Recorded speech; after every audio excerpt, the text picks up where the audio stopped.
मेरा नाम सैयद नासर अब्बास है जी। हज़रत पीर वारिस शाह दा मैं पोतरा हाँ 6वीं नस्ल दे विच।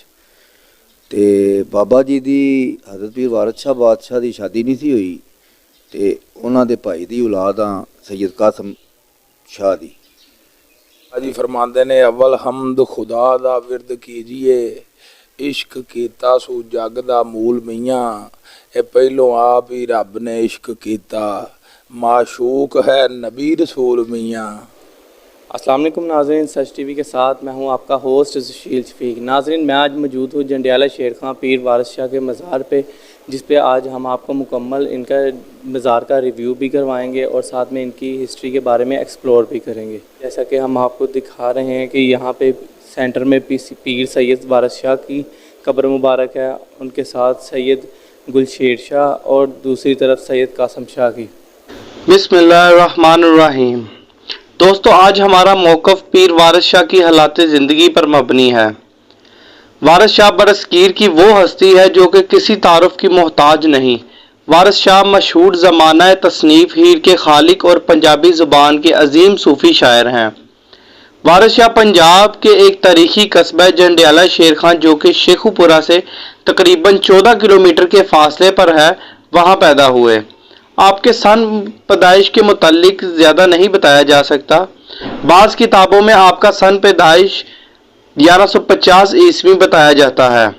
आपके वालिद का नाम सैयद गुलशेर शाह था। अभी आप कमसन ही थे कि इल्म हासिल करने की गर्ज से कसूर रवाना हुए। वारिस शाह बचपन ही से बहुत ही मेहनती और ज़हीन थे।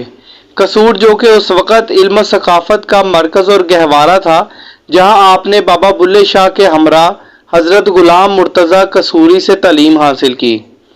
वापसी में ज़िला साहिवाल के मारूफ कस्बा मलका हास की एक मस्जिद में आपने क़याम किया और मस्जिद में इमामत के फ़राइज़ भी अंजाम दिए। और इसी मस्जिद के हुजरे में वारिस शाह ने अपनी शाहकार तसनीफ़ मुरतब की। इन्हीं दिनों में आपने मशहूर किस्सा हीर रांझा की तख्लीक का काम शुरू कर दिया, जो कि वहीं पर इख्तिताम पजीर हुआ। जबकि कुछ लोगों का ख्याल है कि आपने हीर रांझा के किस्से को आखिरी शक्ल अपने आबाई गांव जंडियाले शेर खां में दी। जब हीर रांझा के किस्से के मुतालिक आपके उस्ताद मोहतरम गुलाम मुर्तज़ा को इल्म हुआ तो उन्होंने इस किस्से पर नाराज़गी का इजहार किया और कहा, वारिस शाह बाबा बुल्ले शाह ने इल्म हासिल करने के बाद सुरंगी बजाई और तुमने हीर लिख डाली। आपने कोई जवाब न दिया तो मौलाना ने अपने मरीदों को कह के आपको एक हुजरे में बंद करवा दिया। अगले दिन आपको जब बाहर निकाला और आपको हीर पढ़ने का हुक्म दिया। जब आपने पढ़ना शुरू किया तो मौलाना की हालत देखने लायक थी। उन्होंने कहा कि वारिसा, तुमने तो हीरे जवाहरात एक लड़ी में पिरो दिए हैं। ये पहला फिक्रा जो इस किताब की कदर मंजिलत को जाहिर करता है। वारिस शाह दरअसल एक सूफ़ी शायर हैं। इसके हकीकी के बारे में वारिस शाह फरमाते हैं कि ये वो जज्बा है जो खालिक और मखलूक को एक कर देता है। बड़ा इश्क इश्क तू करना है, कदी इश्क दा गुंजल खोल ते सही, तेनू मिट्टी विच ना रोल देवे, दो प्यार दे बोल बोल ते सही, सुख इक ते दर्द हजार मिलन, कद इश्क नू तकड़ी तोल ते सही, तेरी हसदी अख भी पिज जावे, कदी सानू अंदरों फोल ते सही। वारिस शाह कलमात और इल्म का समुंदर थे, जिन्होंने बज़ाहिर एक इश्क की दास्तान को शायरी का रंग देकर उसमें रूहानियत का दर्स दिया।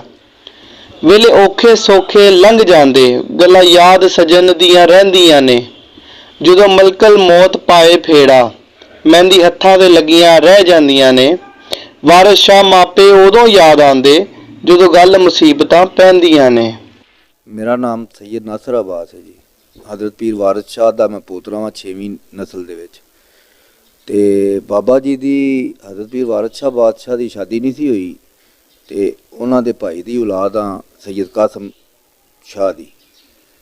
ते इत्थे दरबार शरीफ ते मैं गद्दी नशीन भी हाँ ते लंगर दा सारा एहतमाम भी असीं कर रहे हैं जी। जिहड़े लोग ज़हरीन बाबा जी दे दर ते आउंदे ने उन्हां दी खिदमत सेवा कर रहे हैं। ते होर बाबा जी दी जिंदगी दे हवाले दे नाल दसना चाहना वा जी। ਬਾਬਾ ਜੀ ਉਦੋਂ 10 ਸਾਲ ਦੇ ਸਨ ਜਦੋਂ ਉਹਨਾਂ ਨੂੰ ਸ਼ੌਕ ਹੋਇਆ ਹੈ ਤੇ ਜਨਾਬ ਨਬੀ ਪਾਕ ਸੱਲੱਲਾਹੁ ਅਲੈਹਿ ਵਸੱਲਮ ਕੋਲੋਂ ਉਹਨਾਂ ਨੂੰ ਇਹ ਜਿਹੜਾ ਇਲਮ ਹਾਸਲ ਹੋਇਆ ਤੇ ਸਰਕਾਰ ਨੇ ਆਪਣੀ ਕਲਾਮ ਦੇ ਵਿੱਚ ਵੀ ਜ਼ਿਕਰ ਕੀਤਾ ਹੈ, ਦਾਮਨ ਫੜਿਆ ਪਾਕ ਰਸੂਲ ਵਾਲਾ, ਵਾਰਿਸ ਸ਼ਾਹ ਦੇ ਉਕਦੇ ਖੁੱਲ ਗਏ। ਤੇ ਇੱਥੋਂ ਬਾਬਾ ਜੀ ਨੇ ਇਹ ਕੁਰਾਨ ਦੀ ਤਾਲੀਮ ਹਾਸਲ ਕਰਕੇ ਨਾ ਜੀ ਤੇ ਉਹਨਾਂ ਨੂੰ ਸ਼ੌਕ ਹੋਇਆ ਸ਼ੇਰੋ ਸ਼ਾਇਰੀ ਦਾ ਤੇ ਕਸੂਰ ਸ਼ਰੀਫ ਚਲੇ ਗਏ ਹਾਫਿਜ਼ ਗੁਲਾਮ ਮੁਰਤਜ਼ਾ ਕਸੂਰੀ ਸਾਹਿਬ ਕੋਲ। ਉਹਨਾਂ ਦੇ ਕੋਲ 4 ਸਾਲ ਰਹੇ ਬਾਬਾ ਜੀ ਤੇ ਉਹਨਾਂ ਦੇ ਕੋਲੋਂ ਦੁਨਿਆਵੀ ਫੈਜ਼ ਹਾਸਲ ਕਰਕੇ ਫਿਰ ਉਹਨਾਂ ਦੇ ਕੋਲੋਂ ਇਜਾਜ਼ਤ ਲੈ ਕੇ ਤੇ ਪਾਕ ਪਤਨ ਸ਼ਰੀਫ ਚਲੇ ਗਏ ਨੇ ਬਾਬਾ ਫਰੀਦ ਸ਼ਕਰਗੰਜ ਦੀ ਬਾਦਸ਼ਾਹ ਦੇ ਮਜ਼ਾਰੇ ਅਕਦਸ ਤੇ ਉਹਨਾਂ ਦੇ ਪੋਤੇ ਦੇ ਮੁਰੀਦ ਹੋਏ ਉੱਥੇ ਬਾਬਾ ਜੀ। ਉਹਨਾਂ ਦਾ ਨਾਮ ਹੈ ਮੁਹੱਈਉਦੀਨ ਚਿਸ਼ਤੀ। 4-5 ਸਾਲ ਆਪਣੇ ਮੁਰਸ਼ਦ ਦੀ ਖਿਦਮਤ ਕੀਤੀ ਬਾਬਾ ਜੀ ਨੇ। ਉਸ ਤੋਂ ਬਾਅਦ ਮੁਰਸ਼ਦ ਨੇ ਡਿਊਟੀ ਲਾਈ ਇਹਨਾਂ ਦੀ ਕਿ ਤੁਸੀਂ ਮਲਕਾਂਸ ਚਲੇ ਜਾਓ। ਫਿਰ ਸੈਯਦ ਵਾਰਿਸ ਸ਼ਾਹ ਲਾਜਪਾਲ ਉੱਥੇ ਮਲਕਾਂਸ ਆ ਗਏ ਤੇ ਤਕਰੀਬਨ ਸਾਰੀ ਜ਼ਿੰਦਗੀ ਉਹਨਾਂ ਨੇ ਉੱਥੇ ਗੁਜ਼ਾਰੀ ਤੇ ਦੁਨੀਆ ਤੋਂ ਪਰਦਾ ਕਰਨ ਤੋਂ ਪਹਿਲਾਂ 6 ਮਾਹ ਹਜ਼ਰਤ ਸੈਯਦ ਵਾਰਿਸ ਸ਼ਾਹ ਇੱਥੇ ਤਸ਼ਰੀਫ ਲਏ ਤੇ ਇੱਥੇ ਉਹਨਾਂ ਨੇ ਇਹ ਜਿਹੜਾ ਨਾ ਜੀ ਪਰਦਾ ਕੀਤਾ। ਬਾਕੀ ਉਹਨਾਂ ਦਾ ਜਿੰਨਾ ਵੀ ਕਲਾਮ ਹੈ ਉਹ ਸਾਡੇ ਵਾਸਤੇ, ਮੁਸਲਮਾਨਾਂ ਵਾਸਤੇ, ਤਮਾਮ ਇਨਸਾਨਾਂ ਵਾਸਤੇ ਜਿਹੜਾ ਨਾ ਜੀ ਉਹ ਹਦਾਇਤ ਹੈ ਤੇ ਪੰਜਾਬੀ ਦੇ ਵਿੱਚ ਕੁਰਾਨ ਦਾ ਤਰਜਮਾ ਕਰਕੇ ਬਾਬਾ ਜੀ ਨੇ ਸਾਡੇ ਸਾਹਮਣੇ ਜਿਹੜਾ ਨਾ ਉਹ ਰੱਖ ਦਿੱਤਾ। ਬਾਬਾ ਜੀ ਨੇ ਆਪਣੀ ਕਲਾਮ ਵਿੱਚ ਹੀ ਫਰਮਾਇਆ ਕਿ ਵੀ ਆਪਣਾ ਇਹ ਖਾਸ ਕੁਰਾਨ ਦੇ ਮਾਇਨੇ ਨੇ ਜਿਹੜੇ ਸ਼ੇਰ ਮੀਆਂ ਵਾਰਿਸ ਸ਼ਾਹ ਦੇ ਤੇ ਉਸ ਤੋਂ ਬਾਅਦ ਬਾਬਾ ਜੀ ਨੇ ਪਰਦਾ ਤਕਰੀਬਨ ਸਾਡਾ ਖਾਨਦਾਨ ਇੱਥੇ ਸਾਰਾ ਹੀ ਇੱਥੇ ਜਿਹੜੇ ਲੋਕ ਦੁਨੀਆ ਤੋਂ ਪਰਦਾ ਕਰ ਗਏ ਨੇ ਸਾਡੇ ਖਾਨਦਾਨ ਦੇ, ਉਹਨਾਂ ਦੇ ਮਜ਼ਾਰ ਇੱਥੇ ਹੀ ਨੇ, ਕਬਰਾਂ ਇੱਥੇ ਹੀ ਨੇ। ਬਾਬਾ ਜੀ ਦੇ ਪਾਂਦਾਂ ਵਾਲੇ ਪਾਸੇ ਮੇਰੇ ਦਾਦਾ ਜਾਨ ਨੇ ਸੈਯਦ ਅਨੈਤ ਹੁਸੈਨ ਸ਼ਾਹ ਤੇ ਸੈਯਦ ਅਨੈਤ ਸ਼ਾਹ ਹੁਸੈਨ ਸ਼ਾਹ ਦੇ ਵਾਲਦ ਸਾਹਿਬ ਸੈਯਦ ਗੁਲਾਬ ਸ਼ਾਹ ਤੇ ਉਹਨਾਂ ਦੇ ਸੈਯਦ ਗੁਲਾਬ ਸ਼ਾਹ ਦੇ ਭਾਈ ਸੈਯਦ ਵਲੈਤ ਸ਼ਾਹ ਉਹ ਵੀ ਬਾਬਾ ਜੀ ਦੇ ਪਾਂਦਾਂ ਵਾਲੇ ਪਾਸੇ ਨੇ। ਬਾਕੀ ਹਜ਼ਰਤ ਪੀਰ ਵਾਰਿਸ ਸ਼ਾਹ ਦੀ ਵਾਲਦਾ ਸਾਹਿਬਾ ਦੀ ਕਬਰ ਇਹ ਨਾਲ ਹੀ ਹੈ ਦੀਵਾਰ ਦੇ ਪਿਛਲੇ ਪਾਸੇ। ਔਰ ਬਾਕੀ ਜਿੰਨੇ ਵੀ ਹਜ਼ਰਤ ਪੀਰ ਵਾਰਿਸ ਸ਼ਾਹ ਦੇ ਖਾਨਦਾਨ ਦੇ ਲੋਕ ਦੁਨੀਆ ਤੋਂ ਪਰਦਾ ਕੀਤਾ ਉਹਨਾਂ ਦੀਆਂ ਕਬਰਾਂ ਨਾਲ ਪਿੱਛੇ। ਤੇ ਇਹ ਦਰਬਾਰ ਜਿਹੜਾ ਹੈ ਨਾ ਜੀ ਹਜ਼ਰਤ ਪੀਰ ਵਾਰਿਸ ਸ਼ਾਹ ਦਾ ਮਜ਼ਾਰੇ ਅਕਦਸ, ਇਹ ਭੱਟੋ ਸਾਹਿਬ ਦੇ ਦੌਰੇ 'ਚ ਉਹਨਾਂ ਨੇ ਇਹ ਪੀਰ ਵਾਰਿਸ ਸ਼ਾਹ ਦਾ ਮਜ਼ਾਰ ਬਣਨ ਦੀ ਜਿਹੜੀ ਤਮੀਰ ਉਹਨਾਂ ਨੇ ਸ਼ੁਰੂ ਕਰਵਾਈ। ਉਹ ਉਸ ਤੋਂ ਬਾਅਦ ਜਿਹੜਾ ਨਾ ਜੀ ਉਹਨਾਂ ਨੇ ਬਣਵਾ ਕੇ ਦਰਬਾਰ ਮਹਿਕਮਾ ਔਕਾਫ ਨੂੰ ਉਹਨਾਂ ਦੇ ਹੈਂਡਓਵਰ ਕਰ ਦਿੱਤਾ। ਮੇਰੇ ਵਾਲਦ ਸਾਹਿਬ ਦਾ ਜਿਹੜਾ ਨਾ ਹਿੱਸਾ ਸੀ ਉਦੋਂ ਰੱਖਿਆ ਉਹਨਾਂ ਨੇ ਵਿੱਚ। ਉਹ ਦਰਵੇਸ਼ ਲੋਕ ਸਨ ਤੇ 2-4 ਸਾਲ ਉਹਨਾਂ ਨੇ ਲਿਆ, ਉਸ ਤੋਂ ਬਾਅਦ ਉਹਨਾਂ ਨੇ ਉਹ ਲੈਣਾ ਛੱਡ ਦਿੱਤਾ। ਫਿਰ 1991 ਦੇ ਵਿੱਚ ਜਿਹੜਾ ਮਹਿਕਮਾ ਔਕਾਫ ਤੋਂ ਦਰਬਾਰ ਜਿਹੜਾ ਮਹਿਕਮਾ ਆਰਟ ਕੌਂਸਲ ਨੂੰ ਉਹਨਾਂ ਨੇ ਦੇ ਦਿੱਤਾ। ਉਹ 75% ਹਿੱਸਾ ਲੈਂਦੇ ਸਨ ਆਰਟ ਕੌਂਸਲ ਵਾਲੇ ਤੇ 25% ਜਿਹੜਾ ਉਹ ਆਪਣਾ ਮਹਿਕਮਾ ਆਰਟ ਕੌਂਸਲ 75% ਲੈਂਦੇ ਸਨ ਤੇ 25% ਮਹਿਕਮਾ ਆਰਟ ਆਪਣਾ ਔਕਾਫ ਨੂੰ ਦਿੰਦੇ ਸਨ। ਤੇ ਅਸੀਂ ਜਨਾਬ ਹੁਣ ਉਹ ਕੇਸ ਕੀਤਾ ਹੋਇਆ ਕਿਉਂਕਿ ਇੱਥੇ ਵੇਖੋ ਤੁਸੀਂ ਆਪ ਵੀ ਵੇਖਿਆ ਹੋਣਾ ਕਿ ਇੱਥੇ ਮਸਜਿਦ ਦੀ ਬਹੁਤ ਜ਼ਿਆਦਾ ਜ਼ਰੂਰਤ ਹੈ। ਜਿੰਨੇ ਵੀ ਮਜ਼ਾਰ ਨੇ ਔਕਾਫ ਦੇ ਕੋਲ ਉੱਥੇ ਮਸਜਿਦਾਂ ਹੈ ਨੇ ਮੌਜੂਦ ਲੋਕਾਂ ਦੀ ਇਬਾਦਤ ਕਰਨ ਵਾਸਤੇ, ਨਮਾਜ਼ ਪੜ੍ਹਨ ਵਾਸਤੇ। ਫਿਰ ਇੱਥੇ ਲੰਗਰ ਖਾਨੇ ਦੀ ਬਹੁਤ ਜਿਹੜਾ ਨਾ ਜ਼ਿਆਦਾ ਜ਼ਰੂਰਤ ਹੈ ਕਿ ਜਿਹੜੇ ਬਾਬਾ ਜੀ ਦੇ ਜ਼ੈਰੀਨ ਲੋਕ ਆਉਂਦੇ ਨੇ, ਜ਼ਾਹਰੀ ਬਾਤ ਉਹਨਾਂ ਵਾਸਤੇ ਲੰਗਰ ਦਾ ਇੰਤਜ਼ਾਮ ਹੋਣਾ ਚਾਹੀਦਾ ਤੇ ਅਸੀਂ ਇਨਸ਼ਾਅੱਲਾ ਕੋਸ਼ਿਸ਼ ਕਰ ਰਹੇ ਹਾਂ ਤੇ ਅੱਲਾ ਮਾਲਕ ਦੀ ਜ਼ਾਤ ਸਾਡੇ ਨਾਲ ਹੈ। ਇਨਸ਼ਾਅੱਲਾ ਅੱਲਾ ਫਤਹ ਦੇਵੇਗਾ ਤੇ ਸਾਰੇ ਇੰਤਜ਼ਾਮਾਤ ਅੱਗੇ ਵੀ ਕਰ ਰਹੇ ਹਾਂ। ਅਸੀਂ ਲੰਗਰ ਦਾ ਇਹਤਮਾਮ ਕਰ ਰਹੇ ਹਾਂ ਤੇ ਇੰਦਾ ਕਰਦੇ ਵੀ ਰਵਾਂਗੇ ਤੇ ਇਹ ਉਮੀਦ ਵੀ ਹੈ ਕਿ ਇਨਸ਼ਾਅੱਲਾ ਬਾਬਾ ਜੀ ਦੀ ਡਿਊਟੀ ਕਰਨ ਦਾ ਸਾਨੂੰ ਵੀ ਜਿਹੜਾ ਨਾ ਉਹ ਸ਼ਰਫ ਹਾਸਲ ਹੋਵੇਗਾ ਜੀ। ਬਾਦਸ਼ਾਹ ਨੇ ਆਪਣੀ ਕਲਾਮ ਵਿੱਚ ਫਰਮਾਇਆ, ਸੈਯਦ ਵਾਰਿਸ ਸ਼ਾਹ ਲਾਜਪਾਲ ਨੇ ਸਰਕਾਰ ਫਰਮਾਉਂਦੇ ਨੇ, ਵਿੱਚ ਪਾਕ ਜਨਾਬ ਦੇ ਅਰਜ਼ ਮੇਰੀ ਰਹਿ ਵਸਦਾ ਦੇਸ ਪੰਜਾਬ ਮੇਰਾ। ਵਿੱਚ ਪਾਕ ਜਨਾਬ ਦੇ ਅਰਜ਼ ਮੇਰੀ ਰਹਿ ਵਸਦਾ ਦੇਸ ਪੰਜਾਬ ਮੇਰਾ। ਵਾਰਿਸ ਕਹਿਣ ਮੈਨੂੰ ਵਾਰਿਸ ਸ਼ਾਹ ਹਾਂ ਮੈਂ, ਮੁਸ਼ਕਿਲ ਹੋਵੇਗਾ ਪੈਦਾ ਜਵਾਬ ਮੇਰਾ।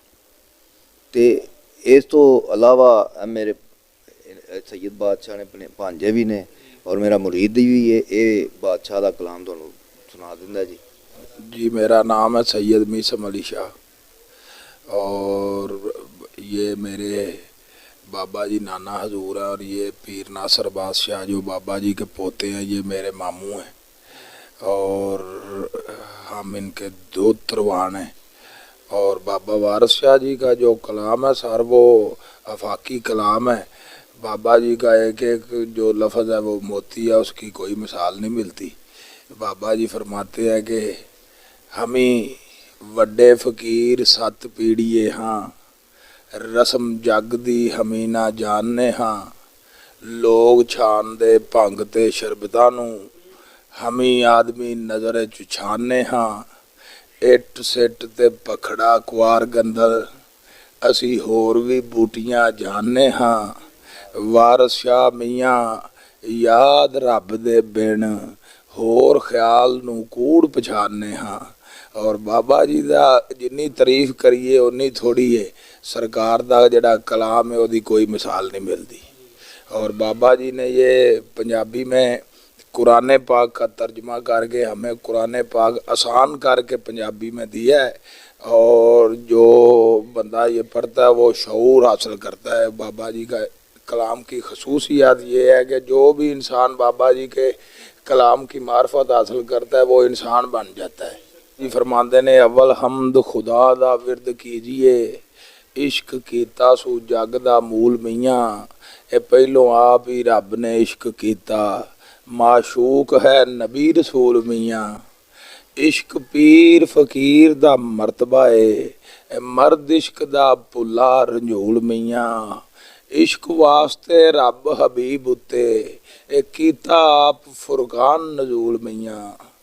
पढ़ पढ़ इलम कदा पै करन काजी, बाज इश्क दे रहन मजहूल मियाँ। ओ भावें जोद आबादतां लख होवन, इश्क बाज निजात ना मूल मियाँ। खातर इश्क दी जिमी आसमान बनया, लोहो कलम दा इश्क असूल मियाँ। मंजल इश्क दे विच मकसूद मिलदा, झेड़े होर नी तूल फजूल मियाँ। वारस आशकां ते करम रब दा है, जिन्ना कीता है इश्क हसूल मियाँ। सरकार फरमांदे ने अगर तू इश्क दी मंजिल ते टुर पवें ते तेरा मकसद मिल जाएगा, बाकी गल्लां ही फजूल ने और उन्हां ते ही करम होया ही जिन्हां ने इश्क हासिल कीता ही। शाह फरमांदे ने कि वहदाहू ला शरीक रब साडा, वहदाहू ला शरीक रब साडा, पड़दा पोश नंग मनंगिਆਂ ਦਾ, पत्थर विच भी पालदा ਏ ਕੀੜਿਆਂ ਨੂੰ, ਤੇ ਟੋਰਾ ਟੋਰਦਾ ਏ ਲੂਲੇ ਲੰਗਿਆਂ ਦਾ, ਤੇ ਚੰਗਿਆਂ ਨਾਲ ਤੇ ਹਰ ਕੋਈ ਪਿਆਰ ਕਰਦਾ, ਹਾਮੀ ਨਹੀਂ ਕੋਈ ਗੰਦਿਆਂ ਬੰਦਿਆਂ ਦਾ। ਵਾਰਸ ਸ਼ਾਹ ਅਸਾਂ ਗਰੀਬਾਂ ਦੀ ਕਿੰਜ ਗੁਜ਼ਰ ਹੁੰਦੀ, ਜੇਕਰ ਰੱਬ ਹੁੰਦਾ ਬਸ ਚੰਗਿਆਂ ਦਾ, ਜੇਕਰ ਰੱਬ ਹੁੰਦਾ बस चंगियां दा। अभी हमने आपको पीर सैयद वारिस शाह के मज़ार का रिव्यू भी करवाया और इनके साथ इनकी हिस्ट्री के बारे में एक्सप्लोर भी किया। तो इसी के साथ अपने इस मेज़बान सुशील शफीक को इजाज़त दीजिए। देखते रहिए सच टीवी लाहौर। ओके, खुदा हाफिज़।